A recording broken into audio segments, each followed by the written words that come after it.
Hey everyone. Wait.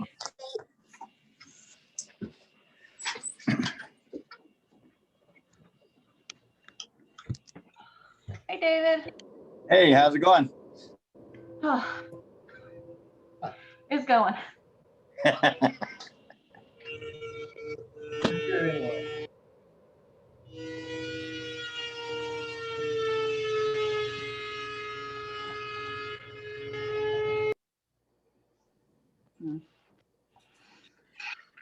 Sorry, we're still trying to get set up here. Just give me one more second. Okay.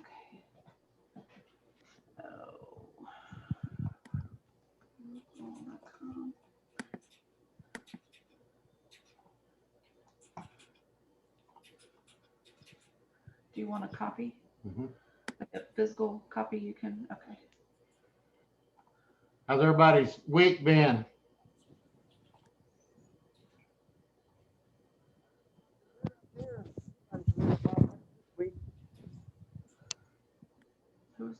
Who's talking? I don't know. Did you hear me, Larry? Yeah, I can hear you now, David. Oh, I said anybody can live in Montana this week. It's about 45 degrees, sun shining. Oh man, that's good, I guess. We got that's really good. We got one up on you, David. It's like 75 degrees here and sunshine. Well, I know it. My folks said they had to run the air conditioner the other day. I said, well, y'all were snowing one week and you're running the air conditioner the next week. So that's about par. Yeah. Yeah, we got the heater on at night and the air conditioner during the day around here. Yep. Well, we thought out in the Texas Hill Country, but we got a lot of pipes to fix. Yeah, still working on pipes down there. They are just about everywhere. Pipes and water wells. It's a plumber's nightmare right now. Yeah, that'll teach us to lay water lines and just kick dirt on them. We've been doing it our whole lives. Our water lines are 10 foot deep and sometimes they freeze. Oh Lord. Nope. That's the difference. That's a nope. Solid nope. Yeah, all right. If we get them 6 or 8 inches down there, we're good. Tim, can you see this? Yeah. That's the sun going down on the mountains now. Oh man, it's pretty. It'll be dark and then you won't know they're even there. We sure don't have that around here. That's from the penthouse that we saw.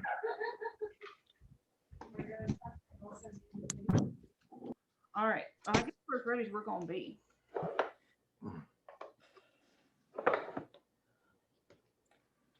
Well, you know, down in Texas, we don't get it very often, all that big snow, you know. Every now and then in the hill country, we get a little bit. And somebody posted on one of the forums about your cows being healthy if they had snow on their backs. Yeah. Well, mine had the snow on the back. So I guess that was a good thing. Mine did for a little while. We had a week of that mess. I guess you did too. It's terrible. I don't want any more of it. Nope. You can have it, Montana. We don't want it either. We sent it to y'all for a while. Lynn, we'll start us off with number 1 there. Anybody else want to help with any of this? You're sure welcome to.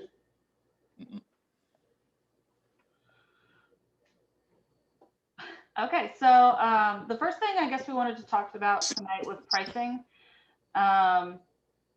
The first thing you really need to get a handle on whenever you're looking at pricing of your beef, no matter how you're going to sell it, is your actual bottom line. And you need to take into account, you know, a whole host of things like your entire operating expense whenever you're talking about how much you need to sell your beef for. Dad and I were talking about it, and we included a few things that we definitely take into consideration. You know, feed, water, hay. I think everybody really thinks about that whenever they're growing out their animals. But we also take into consideration, you know, our on leased land, a mortgage payment on our home ranch, any hired help that we have to hire in, which we do relatively regularly. I mean, we probably have 300 miles of fence, and there's no way for all four of us to help to keep up with that. Just by I like the dressing. 30 miles? 30 miles. Oh, 30 miles. And, you know, just regular operating expenses too, like, you know, equipment costs, fuel costs, fencing costs, you know, vaccinating your herd, healthcare costs of the cattle, all of that needs to be taken into consideration when you're trying to determine what you actually have to have in order to sell your beef, especially if that's going to be your main source of income for your ranching operation. And make sure, also another thing that a lot of people overlook that we found anyway is, and we overlooked it for a long time too and discounted ourselves as well, is the cost of your own labor. Your labor is valuable, and you should be paying yourself, or at least building it into the cost, the value of your own work. Don't discount yourself just because you're like, oh, well, I own the place, or my cows, you know, the profit's all mine. No, build that into what your cost is so that you have enough to cover both your expenses for your operation and for your living, and maybe put back some to help grow your operation or retirement or whatever it is that you want to save for. I know lots of people just have a tendency to overlook that part, but don't. It's very important. You want to talk? Oh, okay. So Dad, I didn't talk to you about this today. When I was answering emails earlier today, I got to thinking about the second topic. So the second topic today on pricing is to not go by the grocery store prices. Your beef is more valuable than that. Simply because there's a lot more built into it. People know where it's coming from. They get to build a relationship with you, which is valuable for your customers. You get to tell them your story, and your story, the way you handle your cattle, raise your cattle, the promises you make to your customers is valuable too. It's valuable to them. You want to look for customers that are willing to pay you for that peace of mind, that little bit of extra knowledge about where their food is coming from. And there's definitely plenty of people out there who are willing to do that. But I was looking at, I had a epiphany, and the USDA, I know we talked about this last week. We mentioned it very shortly when we were talking with, help me out here. My head's drawing a blank on the name. I don't know who you're saying to. Yeah. Talk to a bunch of people. No, the farmers markets. Dustin Bender. Dustin Bender. That's right. Thank you. Thank you. I'm bad with names. Sorry about that. So anyway, he mentioned a week before last that the USDA puts out a price report every month over, the previous, or they put it out the end of every month with the average cost of grass-fed beef, which is the one we primarily look at. They do organic, they do lots of different ones, but grass-fed beef is the one we primarily look at. It gives you a price breakdown of the majority of the cuts, both wholesale, direct to consumer, and retail. So it's a very, very valuable tool when you're looking at pricing your beef. And I did keep a copy of it. So whenever I send out the email with the extra references and the video link, I'll make sure to include February's copy in there as well. But yeah, it's definitely significantly higher than what we've seen a lot of people trying to sell their beef for. And I'm not talking about just within Aberdeen's, I'm talking about across the board. A lot of people really discount themselves to try and be more competitive, but honestly, in the end, you're really shooting yourself in the foot. Well, we see a lot of people that price their beef trying to compete with the local store down the road or grocery store or something like that. I don't see how anybody can do that really, but I'm not gonna try to tell you how to do it, but we can tell you what we do is like here in Texas, the major grocery chain is called HEB. And you can go online to their store and search grass-fed beef. It averages about $22, $23 a pound. You go, if you average all the different cuts that they sell.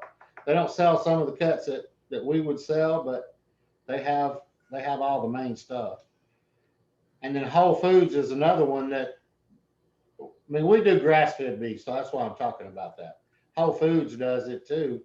I don't know if people have those everywhere, but Whole Foods is, they're even higher. They'll be higher than that. Of course, they have a loss leader, or they have something that might be a little cheaper or on sale sometime or another, but they're never going to get a relationship with the rancher at that grocery store. That's what a lot of people are really looking for.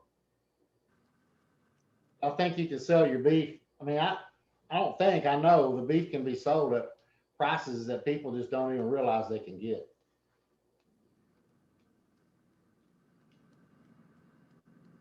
What else you got here, Lynn? So I want to ask some of y'all, what kind of prices y'all think y'all are? Does anybody sell boxes like just a 20-pound box of beef, some kind of package deal you put together with, steaks, roasts, whatever it's in it, ground meat? Does anybody do that besides us? No, I'm getting a lot of no's. Let me look at the chat. Hold up. Glenn does. He does sell some. Glenn, what sort of prices are you demanding for your beef? Are you getting for your beef? And where are you from?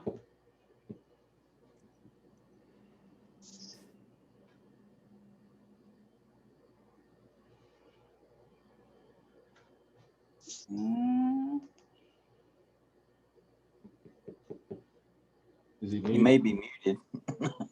He is. I asked him to unmute. He may just not want to talk to. Ready? I was pressing the space bar. Sorry, I thought it told me I could press space bar and unmute, so I was going on and on. No, so we're getting we sell our wholes and halves all packaged and cut and sliced, butchered. But we're getting $8 for a whole, $8 per pound for a whole, $9 for a half. I think I do. I'd have to look at my website to see again, but I think I get like 10. I'm asking.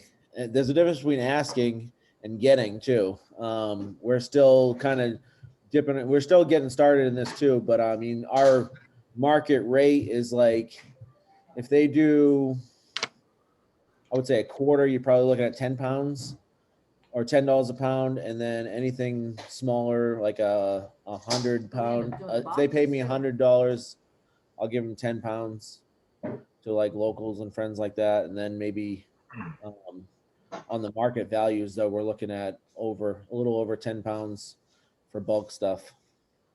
Well, that's awesome. I just pulled up the USDA like grass-fed beef report, and you're getting above the national average, which is awesome. The national average for a quarter is $8.80 per pound, and then for a whole it's $7.53 a pound. So yeah, it's not doing bad. I mean, we're in the Northeast, so you have to get that in order to pay for land and things like that, and pay all your bills. But it's working out. I mean, we're still none of it. We're not doing it full time. It's just a side deal for us. But we've got 80 head of full blood Aberdeen, so not too bad. That's great. That's pretty great. It's really good. Yeah, for sure. You got to figure out how to sell them all. Yeah, the marketing side of it can get kind of complicated sometimes. Trying to get enough customers and repeat customers to keep coming back. Really, we found that it's all about communication and quality of product. So. Yeah, I mean, this is our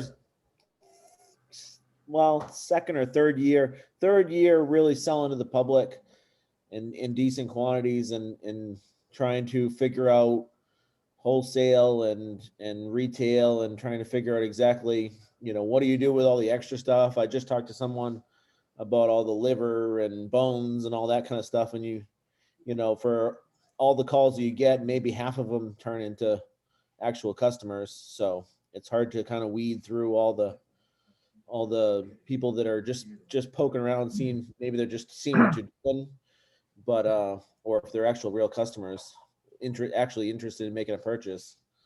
Yeah. We have all of our customers on what we do is we put advertisements out there, and we want their email, just like we did with y'all, so we can email y'all stuff. We have everybody's email. So everybody on the email gets an email from us. Everybody on our list gets an email from us 2 or 3 times a week with some kind of deal we have. And it makes it a lot easier for us because we can put, depends on what your inventory is, you can put packages together that fit your inventory and sell them to people. And then you ship them out every Monday and Tuesday, sometimes Wednesdays, but mostly Mondays and Tuesdays we ship beef out. We do it, but we still do the halves and whole beef. And we'll even ship quarters to people, but we still do the halves and wholes too, like y'all do. Or like you're doing. And you just got to figure out what works, but you still got to get enough money for it to make it work. So,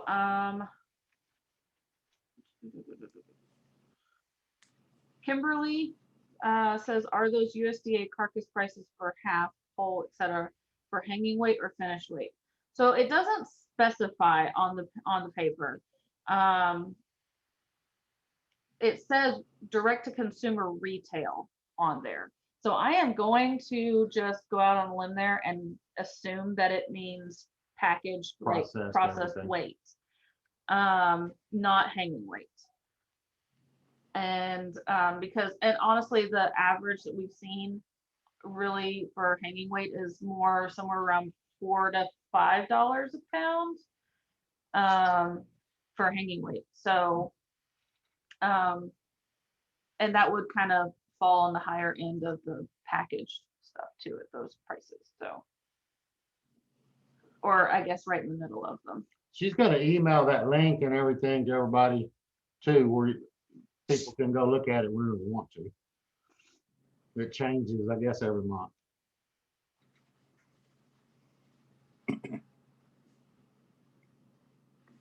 So, Glenn, do you use some of the things like, like the people wanting to know their farmer or their rancher, who's providing their beef or their food? Do you take advantage of the fact that it's dry aged for so long and grass fed or any of that kind of stuff, or organic, or whatever you do, hormone free, antibiotic free, all that kind of? We're doing 100% grass fed mostly. We are not pushing too much of the other stuff. We're trying to just keep usually if it's grass fed, grass finished, people are pretty willing. It's just trying to, I guess we're trying to reach out. We were when everything hit, it was Corona that hit, when we were trying to jump into it, and we've been able to move most of what we have. It's just trying to find the right price point that doesn't scare people off and keeps customers kind of coming back. I sold a lot last year. I sold almost everything I sold is either halves or wholes. Just sold a fair amount. I'd like to, yeah. And I have a few wholesale accounts to some CSAs that are local to us, to kind of just keep things moving. They're buying a lot of my, ribeyes and ground beef. I'm talking. I'm sorry. Sorry. We've just been trying to feel at the market a little bit. I mean, I've talked to a couple different restaurants, like small little places that just need a little bit of ground beef, and seeing if they can fit into our our program a little bit, willing to pay guys that are willing to pay a little bit more for a premium product. And unfortunately, that all kind of went away as soon as Corona hit last year. That all those deals went away. I mean, some of the chefs just got completely laid off, and so a lot of that's, we've just been kind of in a holding pattern, so to speak, trying to see if we can pick things up. Thankfully, the CSA stuff kind of picked up, but we're gonna butcher. We got 2 cows. We're gonna butcher every other month or so this year, starting next month. So right now we're just kind of watching our weights and trying to get our cows up to, our steers, pick steers at around 800-900 pounds, so that we can get a good, product off them, get a hanging weight and, good return. So I want to talk just a second here, and if anybody's interested in it, we'll get into it more pretty soon. But we've done, I'm not trying to tell y'all I know more than anybody else, but we've done all these things that everybody's doing. That's a lot of work. And I guess you most of the time do get it sold finally if you sweat through it and you get it done. I'm not saying it's the wrong way. I'm just saying that there's a lot easier way, but you have to ship it. And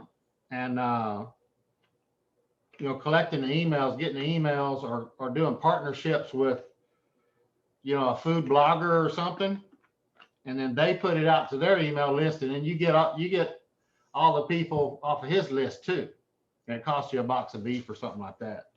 But that's the kind of things we do to keep our list up and keep it going good. And when I talk about a list, I'm talking about our email list that we sell to. I was asking a bunch of questions about it because I'm interested. I do a lot on my other businesses, honey.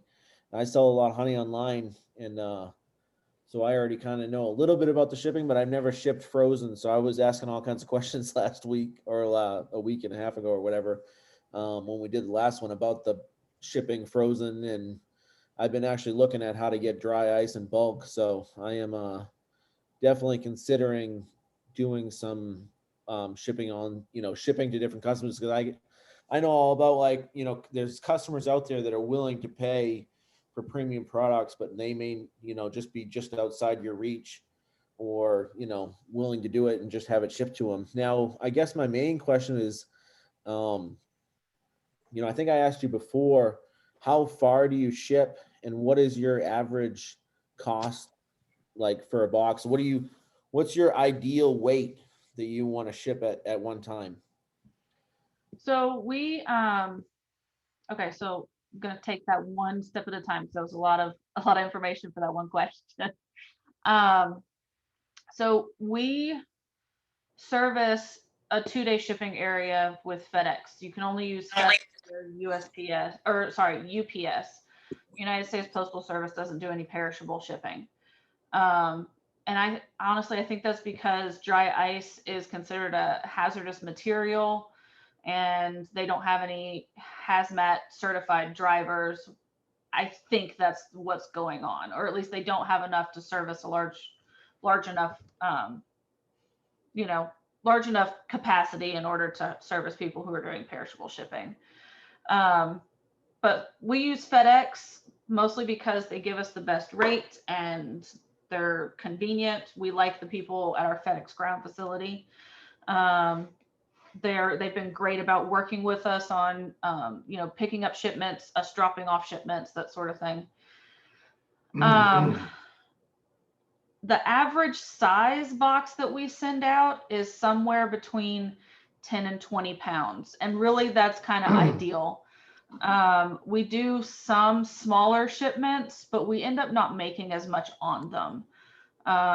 It's really about filling the box that you have. So, we have 3 different box sizes.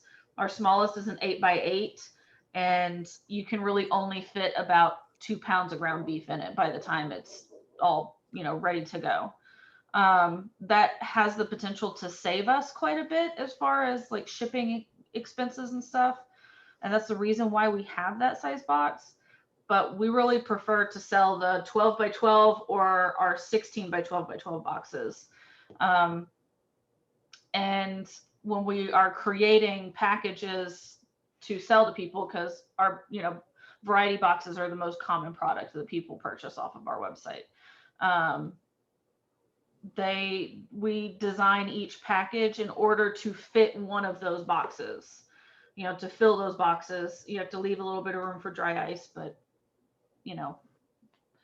between 10 and 20 pounds is the average, and it works really well. We make enough off of it to offset the cost of shipping. Our average shipping cost per box is right about $21 is what we average for each shipment that we send out. Some are going to be a little more, some are going to be a little less. It just depends on the weight of the box, what the contents are, where it's going.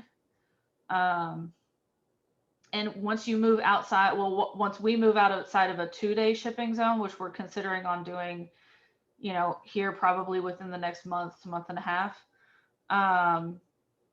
you will end up having a higher shipping cost as well. So if your website or however you're selling your beef, take into consideration maybe setting up shipping zones for your 3-day area that charge a higher shipping fee to kind of try and offset some of that cost. Did I answer all your question, Glenn?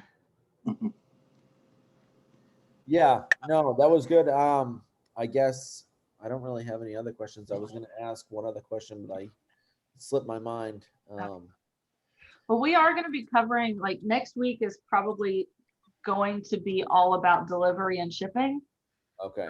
That's what's on the agenda for next week. So, we're definitely planning on delving real deep into our experiences with delivery, which we have done quite a bit of that. And it got super popular, and it got to the point where I was never home. I was always making deliveries. So that's the reason, honestly, that's the reason why we finally just jumped headlong into shipping. So a couple things. One, does the customer pay the shipping, or do you offer like a deal where it's quote unquote free shipping? Okay, so that's a multifaceted question too. Each of our packages has some of the shipping costs built into it. So each of the individual cuts, each of the boxes has a little bit of the shipping cost built into it. Not enough to offset to make them be like, whoa, that's super expensive, but enough to, help with the cost of the box. Yeah, because $20 shipping, I'm sure, would be a little sticker shock for some people. Yeah, it is. So our shipping for our 2-day area, 1 to 2 days, is $14.99. Yeah. So they pay pretty much for the cost of, they pay for most of the shipping costs with just that fee. Now, if they buy a box that's over $155, we give them free shipping. Okay. And the reason is because $155 at that point, they've bought enough products to actually pay for the shipping. Yeah. But also at the same time, it incentivizes people to purchase a larger order. Now, are you giving them like bulk quantity discounts, or are you giving them retail pricing, and then you've just kind of built a little bit of that into your retail pricing? So the way we, in the end, figured our pricing is we looked at the USDA stuff. We looked at the grocery store as far as what they were selling it for. And then we took what our bottom line was and decided what we needed to get per pound on our beef in order to make sure that we make our margin. And then we added we added enough in at the end to make sure that we covered the cost of shipping. Really, it only came out to be about 60 cents per cut is really what it ended up being in order to cover the cost of shipping. And honestly, it didn't affect our people. Were just like, okay, whatever, at that point. Yeah, it's true. But sorry, what was the question? I guess would be, how long does dry ice last? Okay, so we put somewhere between That's a complicated question too. So dry ice will actually last longer if you have a tighter package. And the more like frozen product you have in there with it, the longer the dry ice will keep it cold.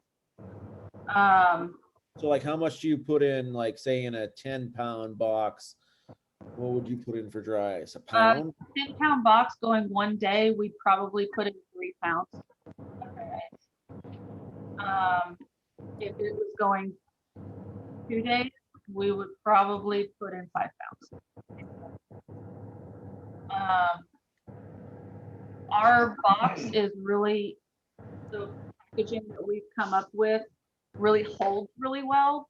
And we did a lot of testing when we first started doing this. Like I wouldn't even allow the website to go live until I was confident that we could have a box that would hold for at least 12 hours longer than what the average shipping time would be for a 2-day. Yeah. Oh yeah, for sure. Especially with the way shipping gets held up sometimes now. Yeah. And so far we haven't had any complaints. We've it's to the best of our knowledge, all the beef has arrived frozen 100%. That's all you can ask for. Yeah. Really. Yeah. If it wasn't right, somebody would sure let you know. But, For sure. Oh yeah. and we've shipped stuff to family members here, and in the wintertime it's easier, obviously, but we sent some from Montana to Western Massachusetts, and it was a 2-day guaranteed delivery without any dry ice. And when it got to Karen's mother's house, she said it was just like you pulled it straight out of the freezer. I mean, it was still rock hard, no soft edges, nothing, for 2-day delivery all the way to, to the East Coast. So we've never put that much dry ice. I was surprised when you said how much you put in there. When we put dry ice before, it was like 3 pounds in a box with like 25 to 35 pounds of beef in it, and it arrived in 3 days with no problems. Yeah, and like I said, the more frozen product you have in the box, the less dry ice you have to use. So our 16 by 12 by 12 boxes, we fill them plumb full. It's about 25 pounds worth of beef. I only put like 3 to 4 pounds of dry ice in it, and that's just to be careful. It arrives with dry ice still in the box, but if the smaller your box gets, the less tightly packed it is, the more the dry ice will sublimate, and the warmer it'll get quicker. So, Jim, do you know what the average cost of the dry ice is? For your area, it's probably different everywhere, but probably it's for our area, it's somewhere between $1.17 to $1.55.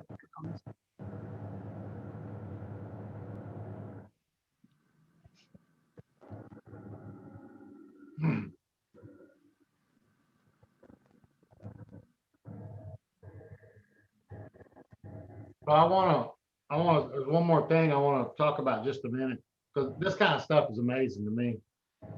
Like I did an ad this morning. Lynn don't even know I did it, but he does most of the stuff with the funnels and everything. But I boost a post like on your Facebook page. So you can target who you want it to go to. I learned how to do this a while back, and it's pretty amazing how this works.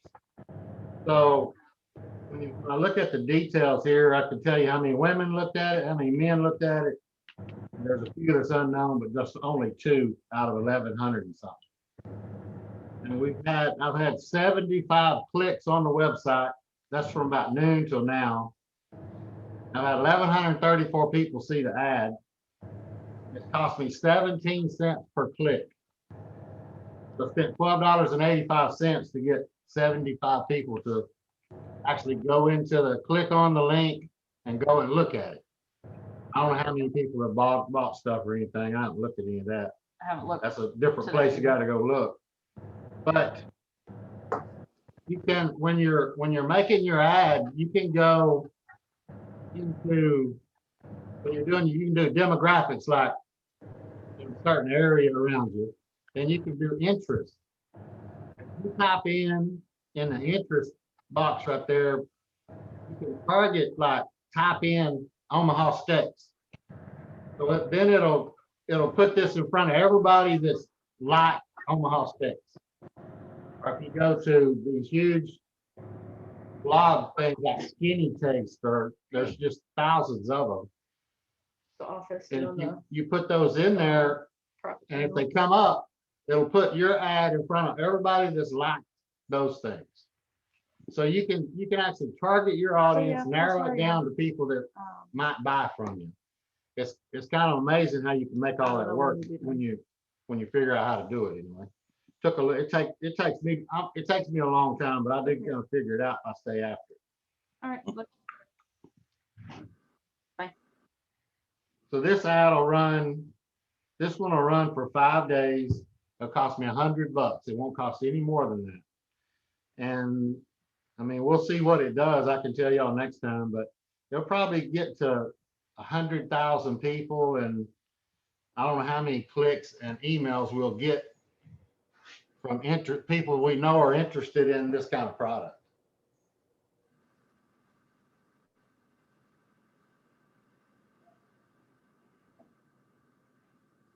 So you're getting a pretty good response from Facebook. I've had kind of mixed responses from some of my Facebook ads. Some of them kind of just get, you might get likes, but you don't get responses necessarily in messages. But I don't even care about the likes. I want to know how many clicks. Exactly. Yeah, the likes don't matter. To the website and looked. The likes, well, the likes matter too, to a certain extent, because you can go back and target all those people that liked anything, or you can target all the people that you reached if you want to retarget them later in another ad or the same ad later or something like that. But the link clicks, you can set this up where, like, the link clicks, they can't even go to the web, like our website anyway, they can't even go in and look at it until they put in their email. We don't have it set to that right now, but we can set it to that. We did for a long time. Yeah, so the most effective way we've found to use Facebook ads is not so much to judge it off of sales off of the ad, but it's the number of leads that you get off of the ad. Because most people aren't, and this was a complete surprise to me, because I am definitely one of those people who is a, I see something, I like it, I want to buy it now just to try it. A spontaneous sort of shopper. Apparently most people aren't that way. Most people are going to take somewhere between 60 and 90 days to decide whether or not they want to purchase your product, which is why it's so important to get the email in order to keep your product in front of them. And so that eventually, 60 to 90 days from now, you will see some results. And honestly, we've found that to be true. A lot of the times when somebody orders, we'll go back if they're new and see when they were added to our email list. And most of the time it's somewhere, 45 to 65 days previous to them actually purchasing. So, that's the reason why we keep pushing email, collecting emails and then email marketing, because honestly, it's really worked for us. It's changed the entire way we do our business, and it's really upped the amount of sales that we actually make. Both of us had to kind of get past the feeling that we were spamming people, because that's really not our intention. Our intention is just to let them know, hey, this is what's going on. But I do totally get, like, not wanting to send people 5 or 6 emails every week.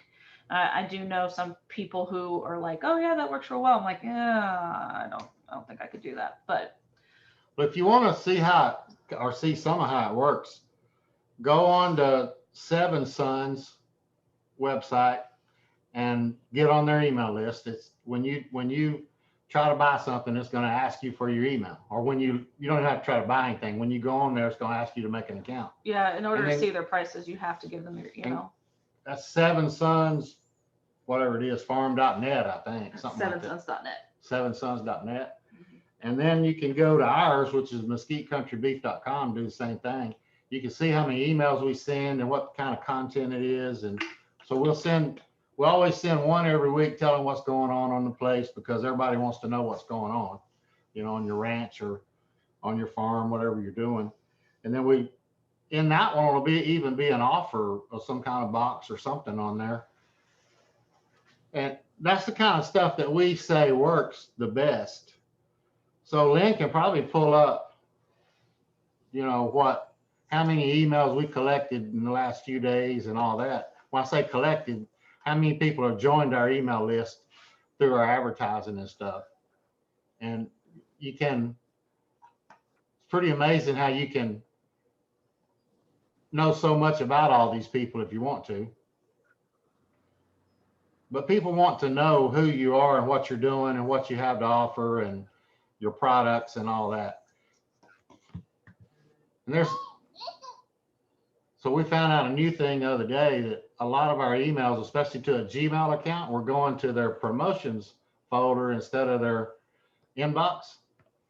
So we figured out that if you at the bottom of your email put PS and then say something else, it'll go to their inbox. Well, most of the time. It helps. That is actually there's no way to really beat all of Google's stuff when it comes to what gets filtered into which folder.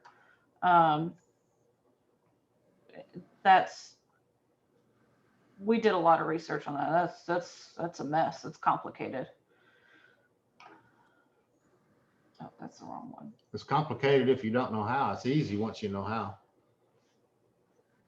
I guarantee you the majority of ours going to Gmails are still going into their promotions. Well, they're buying beef anyways. They are.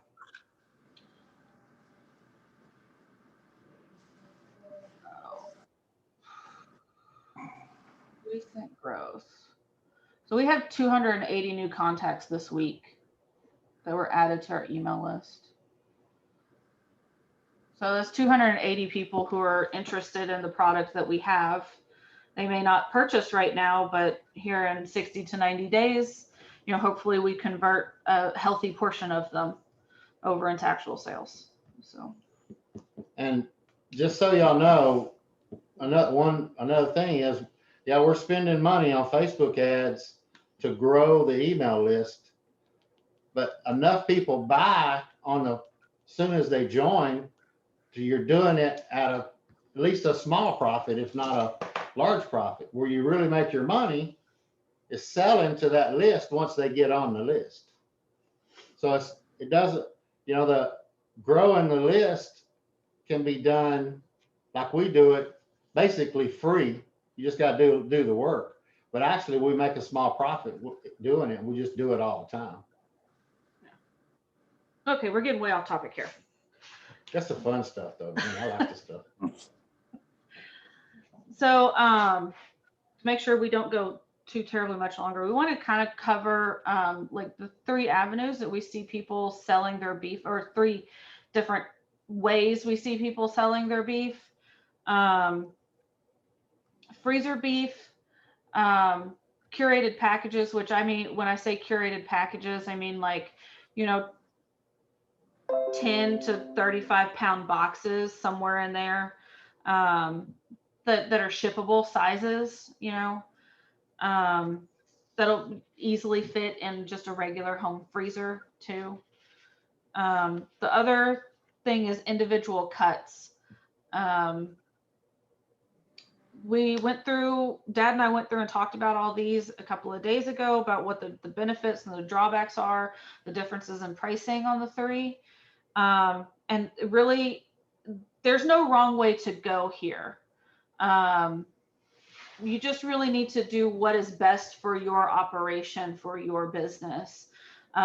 We are currently doing all 3. And I can tell you right now that our most profitable avenue for our ranch is the curated boxes, where you put together a box that will easily fit in somebody's freezer, that can be shipped to them, that is a variety box with some sort of intention behind it. So we've been pretty successful with a box we call Weeknight Dinners. that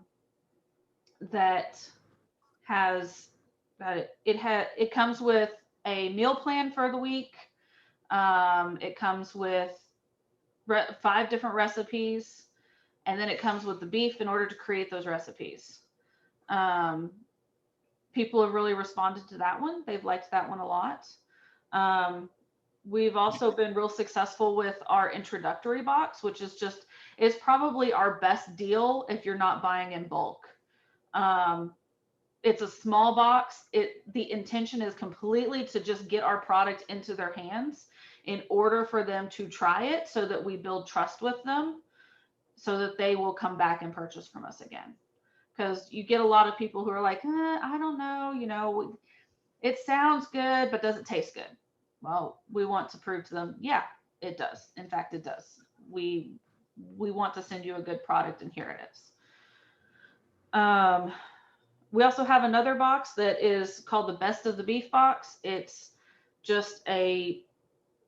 a collection of the best products that we think that come off of an animal. So, and it's really designed to utilize the entire animal, except for things like soup bone shanks, the more like odd cuts that a lot of people might get thrown off of. A lot of those, actually, we have a lot of luck selling those as just individual cuts, because people can't find those at stores, so they come to us looking for them. Because lots of people want to do grass-fed dog food, or they are a foodie and they like to cook and they want to make their own beef stock or something like that at home, or they really like those kind of more strange products. Like honestly, we sell out of beef tongue so fast. People go absolutely crazy for our grass-fed beef tongue. I love beef tongue. I don't like cooking it, but people love to purchase it and cook it, apparently, in the state of Texas.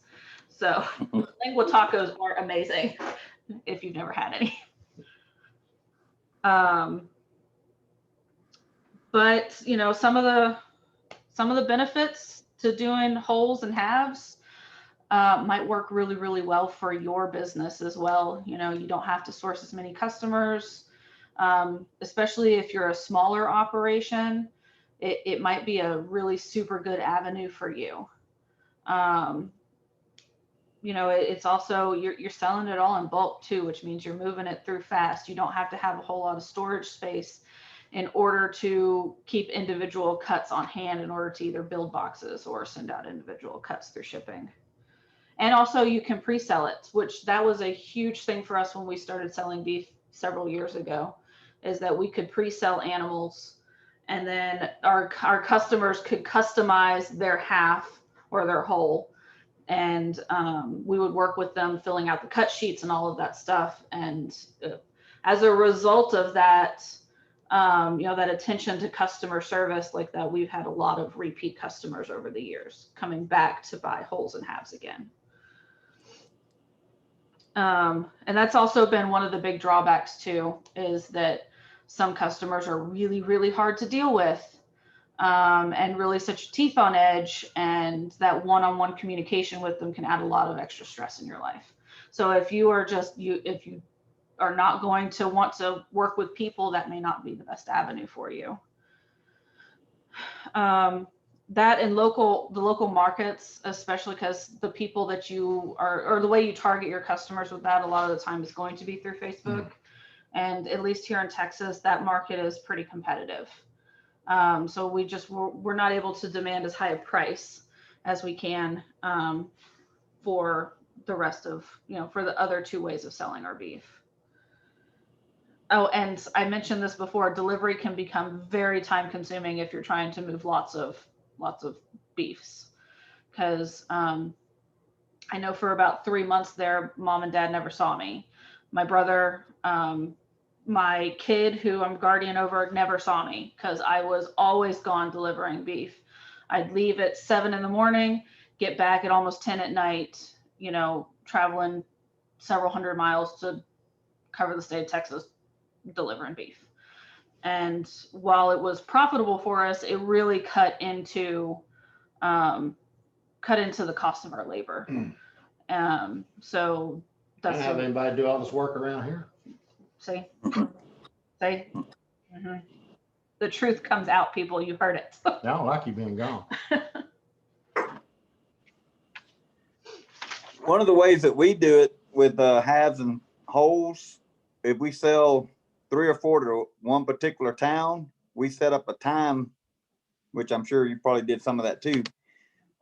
Like for Bozeman is our closest big town, big city, and we have the processor box it up like they want it in their own boxes, and then we set a set time, like 5 p.m. on Thursday, and we agree to everybody to meet in the parking lot of a business, usually a farm store or something like that.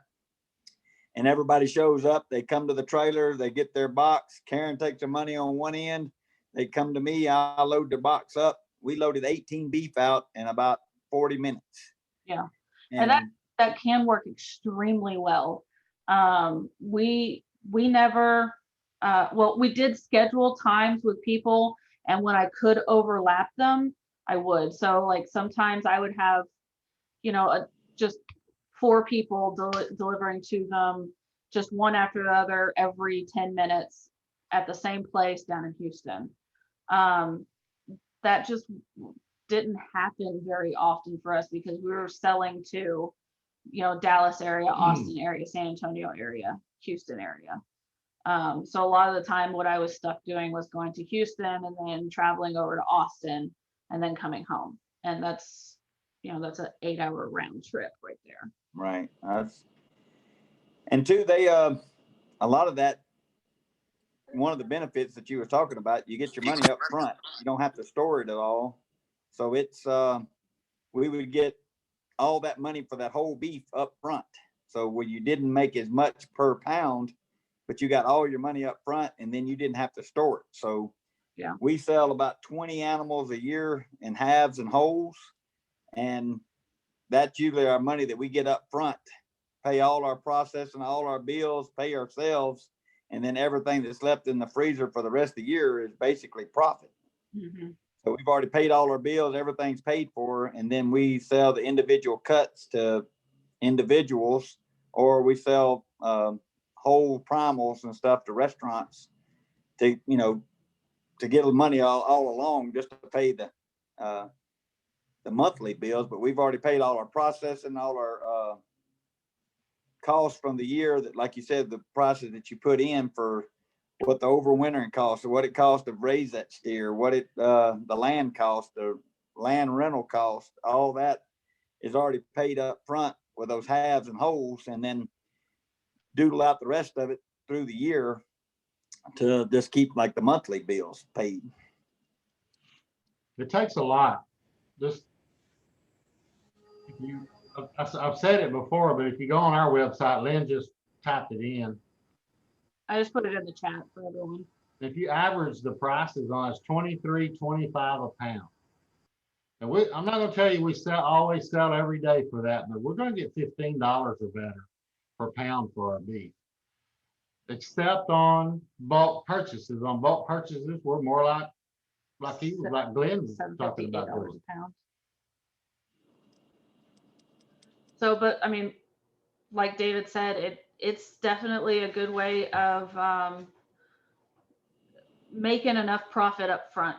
The way we always sell them is we do a deposit, and then since we sell based off of packaged cuts instead of hanging weight, just because we found that works a little more for our customer base, because they just do not understand hanging weight and the fact that they don't get that 450 pounds, back in actual packaged beef. They just have a little bit of hard time converting all that in their mind. So we end up selling just packaged beef, which, can, with some customers, if they don't want a lot of bone in their stuff or something like that, we can take a touch of a hit on it. But in the end, it just makes it easier on us as far as customer service. So we feel that it's worth it. But another thing that, as far as like people, getting their beef from you too, instead of delivery, we have had several customers who have decided that they want to come pick it up from us, and then they want to hang around for a couple of hours to see our place, which we are more than happy to show off this place because we love it. We're proud of it. We don't have anything to hide from our customers. So, but that's also another thing you probably want to keep into consideration is you're going to have some customers too that are like, hey, you know, I want to come see what you're doing.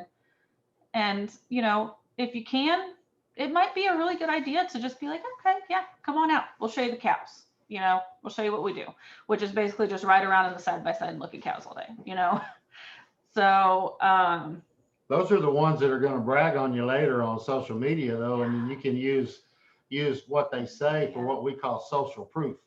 If you look at on our website, I guess almost every package, every kind of- package and every cut has at least two what people said to us things that, and they're actually somewhere things people on have social said. media. Yeah. They've either said them to us in person or it's come through an email or on social media.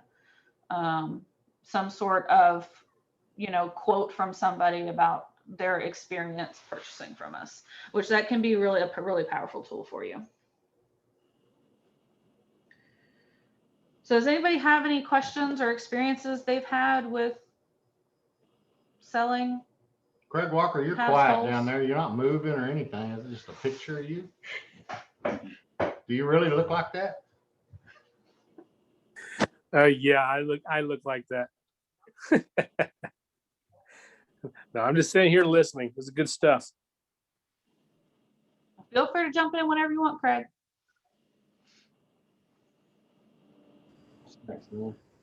Curated package. We've had some lately that have asked if they could start doing monthly payments because even with doing a deposit and the, you know, just before picked up or whatever, that they've decided that it worked into their budget better to do monthly payments. And we're like, okay, still money up front. Yeah. Yeah, we've had, we actually don't do that. And I don't know anybody who does, but one of the people that has done a lot of like, teaching us about marketing grass-fed beef, he has had some other people that he works with too, who have had a lot of success with that. And, I think it's an excellent idea. We just don't have any way to actually make that work for us currently with our system, but that's a great idea. What's that app? Oh yeah, there's also those pay in 4 or pay in 4 or pay in 3. So I know like PayPal has pay in 4. There's Quad Pay. There's lots of different of those like app integrations that you can use that you know basically breaks up payments into 4, but the company like PayPal pays you all of it up front, and they just collect money in like the 4 monthly payments or 4, I think every 2-week payments. If you collect money online or if you have a website that will use Quad Pay, it's the most popular one. Costs you $1, then you get paid the whole amount immediately, and then the customer pays Quad Pay then, and they can make 4 payments. Well, even if you accept something like PayPal, they have that already built in. That's an option that the customer gets to opt into themselves. You might suggest it to them or remind them about it. Because I mean, I know I've used the PayPal one several times before to pay for larger purchases, and it's really convenient. And it might be a good way to, you know, increase your sales some, especially on like I said, on large purchases. What you got there, Lynn? Anybody else have anything on halves and wholes, quarters?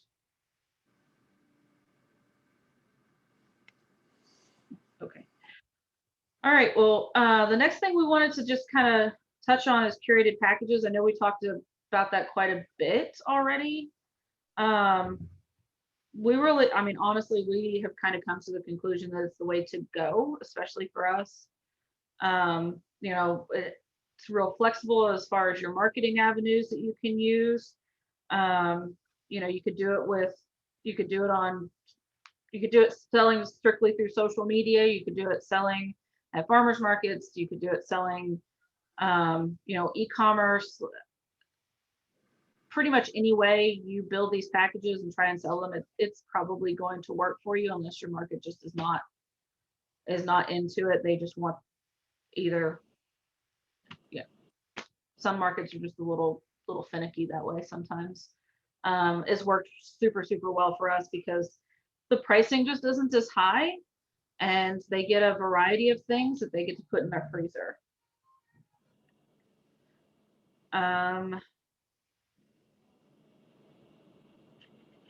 It also, okay, so another big benefit that we found too is it allows you to utilize the whole animal. Whereas if you're selling individual cuts, a lot of the time you run out of steaks first and then you're stuck with a whole bunch of ground beef. If you put some thought into your boxes, it's perfectly reasonable to sell the entire animal, in 20 to 40 boxes. And that's, you get to, like I said, utilize the entire animal instead of, or all of the cuts you get. Internals and things like that are maybe a little touchy in boxes, but selling them as individual cuts or as a box of their own, like I said, we've found that people they come to us for them because they can't find them anywhere else. Anything you have on that? No, I think we covered it a couple times.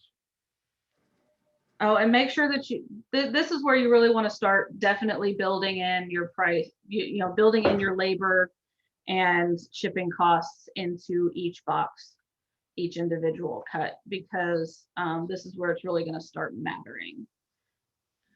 Is mattering even a word? It's really going to start to matter, because you'll start taking a hit on each shipment, and your labor and stuff if you don't start building it into your price. So demand a higher price when you start doing smaller packages, and then demand an even higher price when you go up to individual cuts, because you're not going to, when you go into individual cuts, every once in a while, you're definitely going to have somebody who buys just 3 or 4 steaks and they want it shipped to them. And then that's it. And that you definitely want to charge them a premium price for providing them with that service.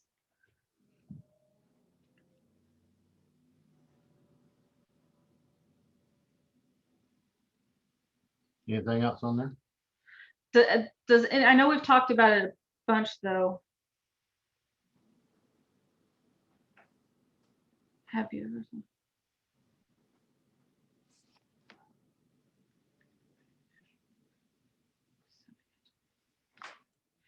So Rebecca has asked a very interesting question. Have we ever thought about networking with Aberdeen Premium Beef, running a national program, and then subbing out to more local farms? I know that has come up in the past as a topic of discussion amongst like board members, people who are just talking with each other, about selling avenues within Aberdeen, the Aberdeen breed. We've never considered that ourselves. We've talked a few times about eventually if we need to bring on partner farms, but as far as ourselves subbing out to a local farm and stuff, we have not considered doing that, especially with people who are outside of our own state. But it's an interesting idea. It's a great idea. Somebody needs to do it too. Yeah, definitely. The big thing that would that I think would probably be a hindrance with that is quality control. So you would definitely have to have a pretty strict like feed regimen and stuff like that you need to go through. Each farm has to follow, because quality control is going to be a big issue with that.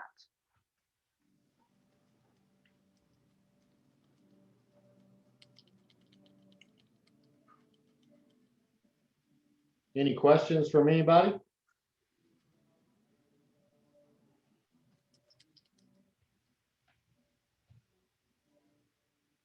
Okay, well, the last thing we wanted to talk about was individual cuts.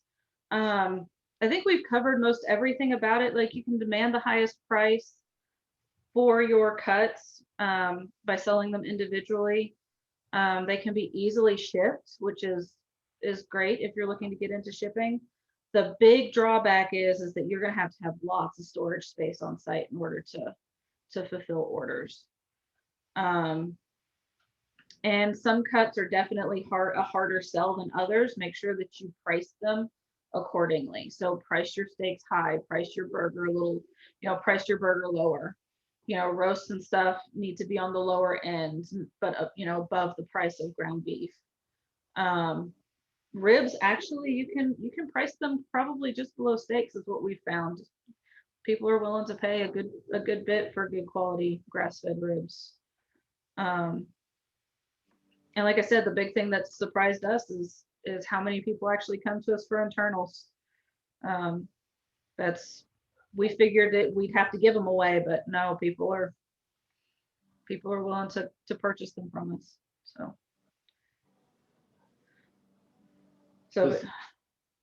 go ahead.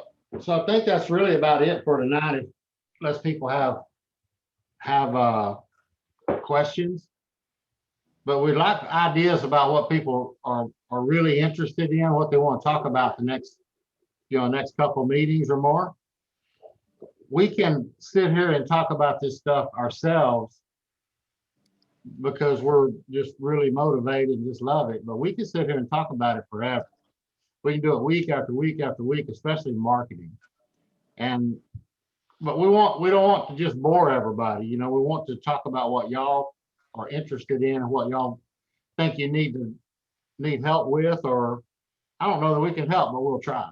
And if we can't help, we might go find somebody who can. I've got a question. Yes, sir. On the packaging itself, are you finding that the utilizing the freezer paper wrap is a good way to go, or is everything vacuum packed? So we do vacuum packed. We have definitely found that people prefer vacuum packed for whatever reason. I know when we get our own done, we go with the butcher paper because it lasts just as long, but convincing other people of that has been a hard sell. So the majority of it is vacuum sealed. You just have to take that into consideration whenever you're building your pricing, because I know it is more expensive. Okay. Yeah, and we found that people like to look at it, especially when it's a farmer's market or something like that. Yeah. If they can see it, they'll buy it. It's in a paper. They don't, they know what's in it, but it's a block or whatever. But the vacuum sealed has been, and we found it lasts a lot longer that way too. And we had quality control issues right at first with one processor that we had used inferior plastic. And every time the ground beef would hit in a box against one another, it would scuff the lining to where it break the seal. So we make sure that they use a heavier grade plastic, but when they're able to see that product in there, especially like they open a box and they get to see it and they thought, wow, look, that's a ribeye. Wow, look at that. It just, the mind satisfying ordeal with them buying it and actually seeing it. So I think if you can get it cryovac sealed like that, it's definitely worth the extra price. yeah, When you talk about it breaking the seal, are you talking about it separating from the meat itself? It would nick the plastic and make a hole, and then it would eventually get freezer burnt around that spot. So that was years ago when they were trying to use the thinnest plastic they could to make it cheaper. They was probably getting it from China or somewhere. Thin, really, flimsy type stuff. So I don't know the exact, it's a meal strength is how they do it. But I know ours that we do now is we probably had 1 or 2 packages out of, 100 beef a year that gets freezer burnt or breaks the seal. Maybe 1 pound of burger out of 20 beef. So, Yeah. pretty good. And then we usually use it for dog food or something like that. I mean, we still use it, but we just can't sell it when it's got a break in that plastic. Okay. Yeah, we had the same issue. We had a couple of processors, and we had one of our processors who switched plastics on us, and us ended up starting to have problems. We had one processor who their vacuum seal machine was just not working right, and over half of the product wasn't sealed correctly, and that was a problem because that was all pre-sold. That whole thing was just a nightmare. We never used them again.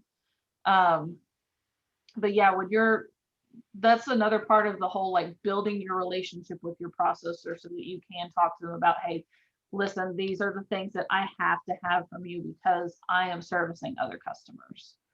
And if they're not willing to work with you on that, don't use them, because, you know, you are their customer and you need to get what you need in order to service your customers too. But with that being said, I have an old timey processor that doesn't have vacuum sealing.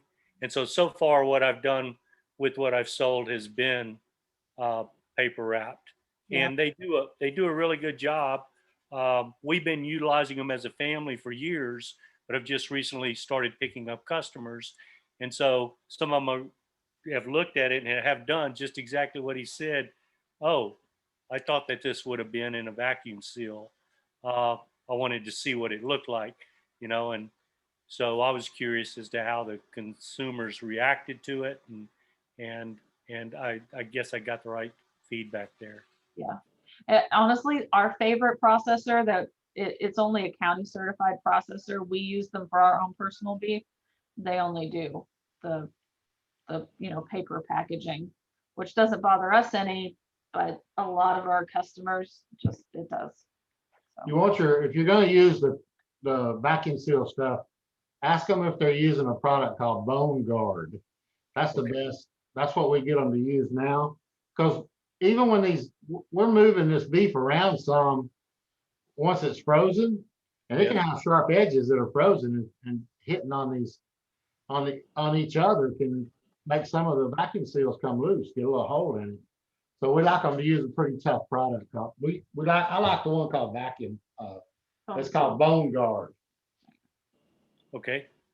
Anybody else have any other questions or stories or things that have worked for them? Ways they like to sell their beef? Anything?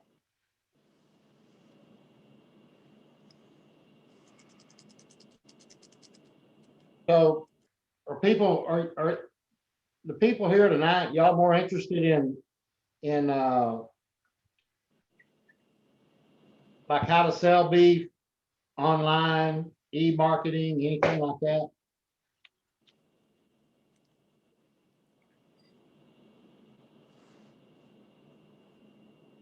I'm basically trying to pick up customers that are local in my area, because I think that you've expanded on it earlier, is it gets to be tougher when you start shipping outside. The farther you go away, the more it takes in order to organize it and such. So I'm trying to do a small community type deal. I don't know that I'll ever get outside, say, a 50 or 60 mile radius. Yeah, if you live in the right place, that can work pretty good. Can work real well. We've always serviced the entire Texas area, so we don't know a whole lot about just keeping it real tight. I guess we've always kind of been a little too big for our own britches sometimes when it comes to that.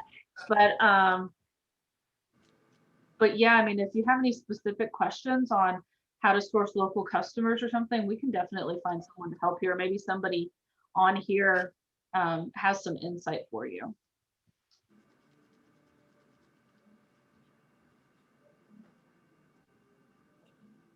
And Christy, I see that, yes, you are interested in selling online. Christy, if you have any specific questions, anything that you want to know about, we definitely got a pretty hard crash course on it in the last year or so. So we think we're fairly well versed now. So if you have any questions, want any specific guidance, let us know. We'll be happy to help.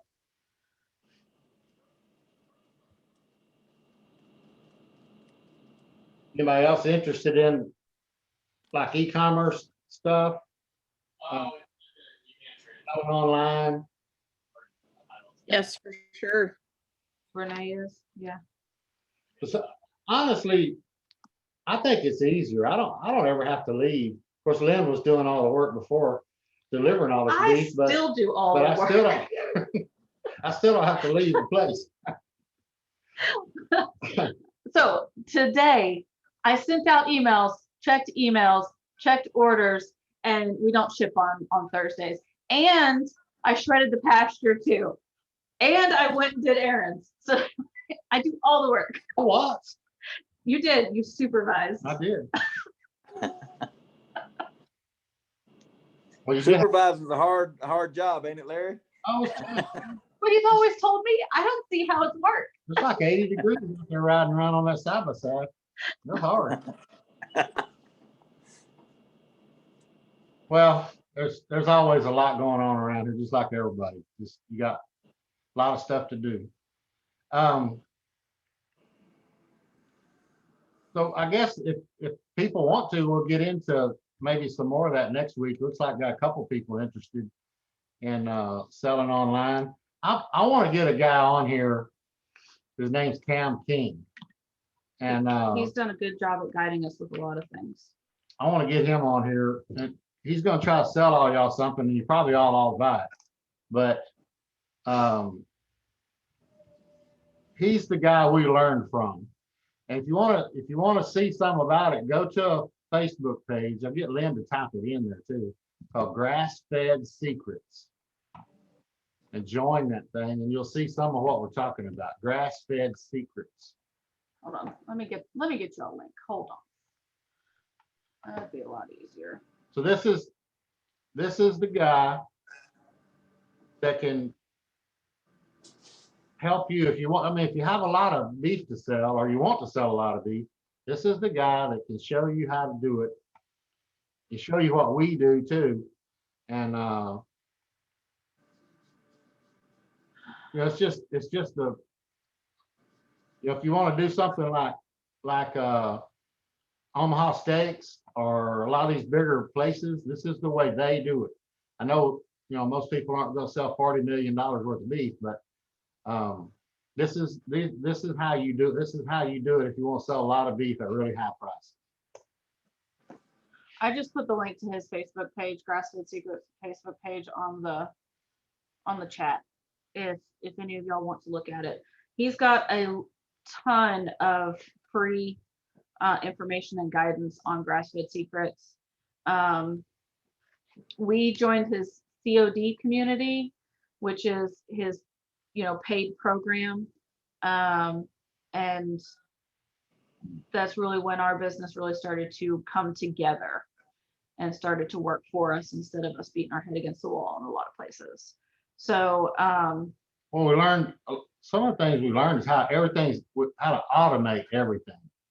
We do an ad, and then you don't do another ad for a week or so, and then everybody that responds to that ad or buys from that ad or we ship to them, it's all automated. All the emails from there on are automated. Then it sells to them too automatically. We don't have to do anything else. And it was easy for me to set up because Lynn did it, but it can be done. I guess what I'm trying to say, a couple of, old country boy like me could got somebody like Lynn to do it for you, but most of y'all are probably a lot smarter than I am anyway. You probably do it yourself. But that's I'm gonna try to get him on here in the next few weeks. I'll talk to him about it and see if he'll come on and talk a little bit about what his program. yeah, we'll also see if he can add any value to this and help answer some of y'all's questions and stuff. And we'll definitely let you know way ahead of time when he's going to be there so that you can ask him. I know he doesn't only work with people who do e-commerce. He also has some people who do, he works with people who do sell grass-fed beef. So he also works with people who have, you know, a lot smaller operations than something like we do. I know he works with one young man who we've actually gotten to know relatively well, who he's in high school and He's 17 years old. yeah, He sells two beefs a month. yeah. So he's super successful with doing that too. So, I mean, like I said, Cam works with people all the way from, you know, selling a couple beefs a month all the way to, you know, having very large herds and selling lots of product. So, You might convince me to change my direction. Well, everybody needs to do what they're comfortable with.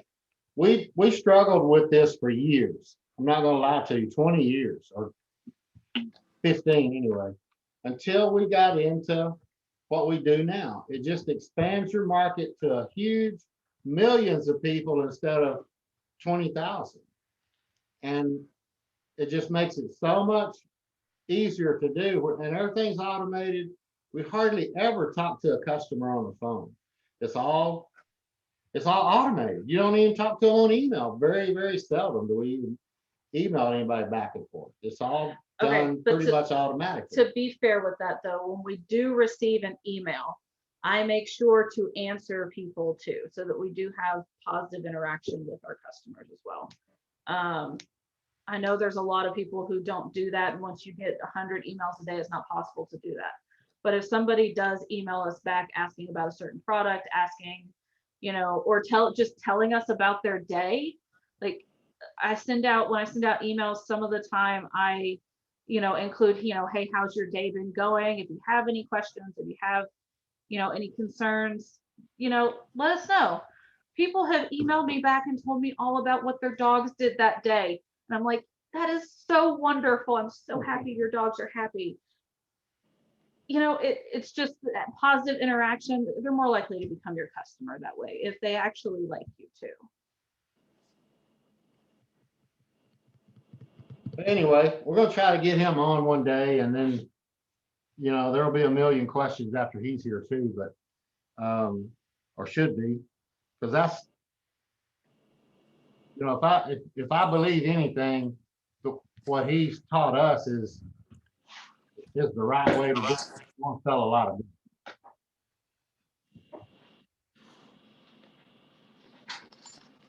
So yeah, if we don't have Cam on next week, we'll probably be talking about delivery and shipping.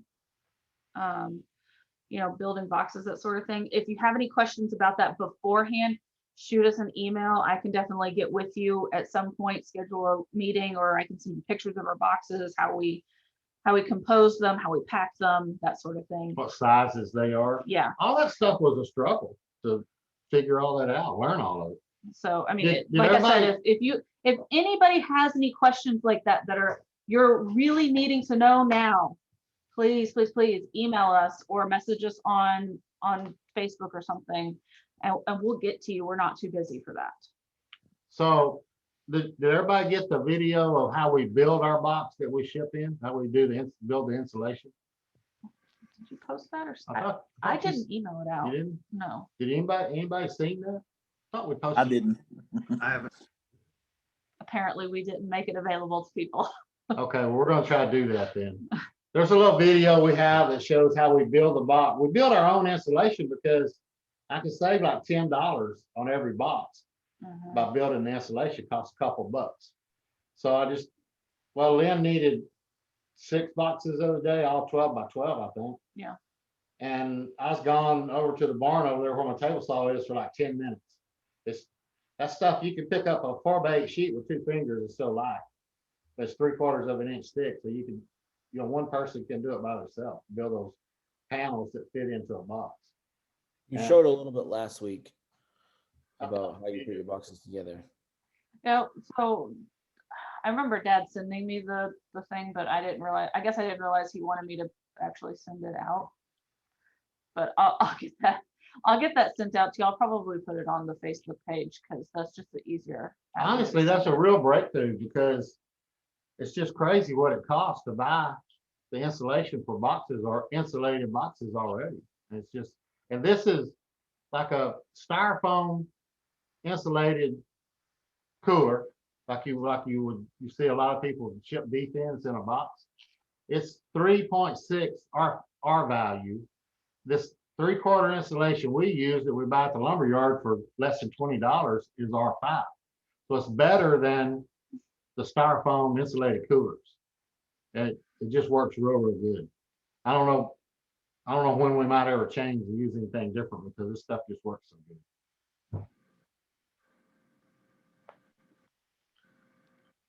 Anybody have any questions before we end this? Because we're at an hour and a half already, so. Any questions? See, we got somebody from Australia on here, We do. Lee. Oh, yeah. Hi, Lee. Okay, everybody, that's it. Y'all, if y'all have anything, let us know. Send us an email. You can call me if you want to. I don't care. If you got anything that I can help you with, we want to.